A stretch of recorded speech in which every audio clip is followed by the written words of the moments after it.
ओम शांति।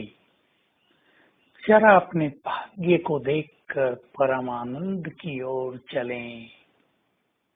कैसा सुंदर भाग्य मिला कि सवेरे आंख खुलते ही भगवान भाग्य लेकर हमारे सामने खड़ा होता है।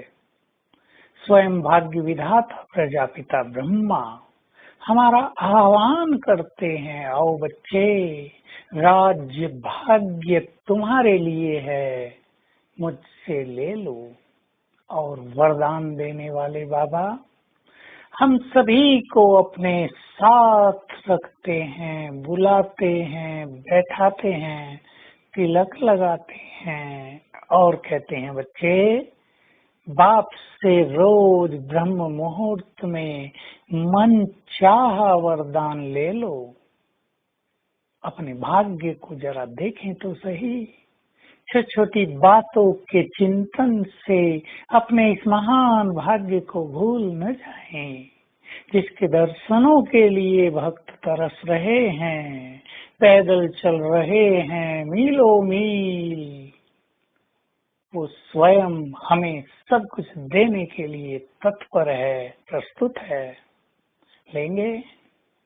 सोच लें आप सभी, कितना बड़ा स्वर्णिम अवसर हमारे हाथ में आया है।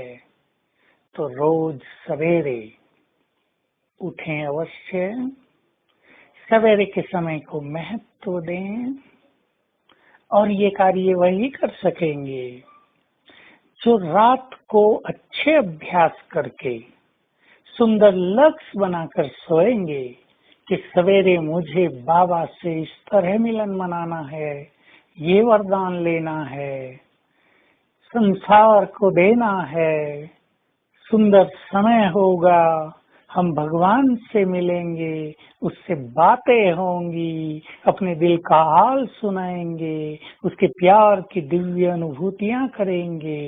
ऐसा लक्ष्य बनाकर और दिल में लगन बढ़ाकर यदि हम सोएंगे तो सवेरे के समय का इंतजार रहेगा और कोई भी सुस्ती अलबेलापन पास नहीं फटकेगा। परंतु ये परम आवश्यक होता है कि रात का भोजन भारी ना हो, पेट की स्थिति बहुत अच्छी हो और जल्दी सो जाएं। जल्दी का अर्थ 8-9 बजे नहीं, पर 10 साढ़े 10 तक अवश्य सो जाएं। अपने कार्यों को ऐसा मैनेज करें तो सवेरे उठकर हम योग युक्त हों, अर्थात सूक्ष्म लोक में बाबा के पास पहुँचें। परम धाम में भी हम पहुँचते हैं, वहाँ हम शक्तियाँ लेते हैं, शांति का बल प्राप्त करते हैं।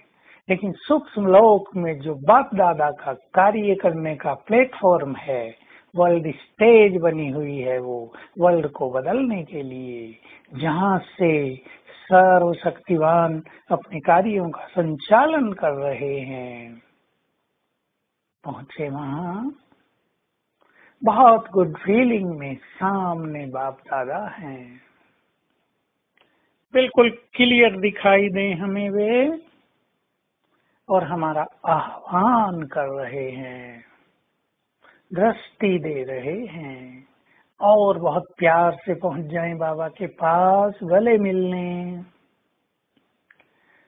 और देखें बाबा ने मस्तक पर तिलक लगाकर मुझे ये वरदान दिया, बच्चे अमर भव, माया जीत भव, क्रोध जीत भव, श्रेष्ठ योगी भव, सदा प्रसन्न भव। बस स्वीकार कर ली इसे और फिर परमधाम में पहुंचे। शक्तियां भरें स्वयं में, ये शक्तियां बुद्धि में समा जाएंगी और ऐसी शक्तिशाली बुद्धि ही वरदानों को धारण करने में सक्षम रहेगी। ध्यान रखना है, जिन्हें इन वरदानों की श्रेष्ठ अनुभूति करनी है उन्हें सारा दिन व्यर्थ से मुक्त रहना होगा। बस अब एक ही एक, उसका ही चिंतन, उससे ही बातें करना, उससे ही योग युक्त रहना, उसके द्वारा दिए गए स्वमानों का अभ्यास करना, उसकी छत्र छाया में रहना, उसके अलावा कुछ नहीं, व्यर्थ का कोई स्थान नहीं। आपको बच्चों की पालना करनी है, अवश्य करें, कार्य करने हैं, अवश्य करें, लेकिन प्रभु चिंतन, उसका प्रेम हमारे जीवन पर इस तरह छा गया हो कि उसके अलावा हमारी वृत्ति कहीं भी न जाए। तो आज सवेरे ये वरदान लेंगे और सारा दिन बीच बीच में उसको स्मृति में लाएंगे। ओम शांति।